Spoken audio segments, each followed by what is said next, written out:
বেহাল দশা দেশের শিক্ষা ও স্বাস্থ্য খাতের। বেসরকারি গবেষণা সংস্থা center for policy dialogue CPD জানিয়েছে, দেশের স্বাস্থ্য ও শিক্ষা খাত এখন গুরুতর হুমকির মুখে রয়েছে। এই সংকটের সমাধান না হলে মানব সম্পদ উন্নয়নের ক্ষেত্রে দীর্ঘমেয়াদী ক্ষতি হতে পারে। 10 আগস্ট রাজধানীর একটি হোটেলে অন্তর্বর্তী সরকারের 365 দিন শীর্ষক সংলাপে প্রতিবেদন উপস্থাপন করেন সিপিডির নির্বাহী পরিচালক ফাহমিদা খাতুন। এ সময় সিপিডি জানায়, অন্তর্বর্তী সরকারে 1 বছরের মূল্যায়নে এই দুটি গুরুত্বপূর্ণ খাতকে রাজস্ব আহরণ ও সুশাসনের সঙ্গে লাল শ্রেণীতে রাখা হয়েছে, যার অর্থ হল এসব খাতে অবিলম্বে পদক্ষেপ জরুরি। প্রতিবেদনে বলা হয়েছে, স্বাস্থ্য খাতে সরকারি বিনিয়োগ পর্যাপ্ত নয়, হাসপাতালগুলোতে অবকাঠামোর ঘাটতি, কর্মী সংকট আর সুলভ ওষুধের অভাব এখনও প্রকট।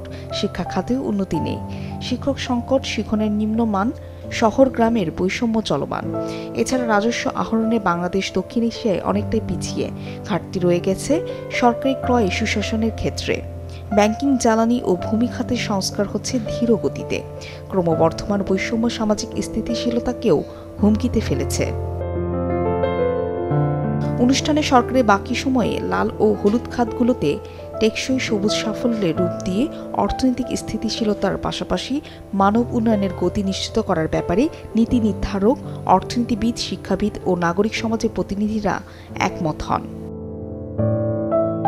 Medical post, Dhaka.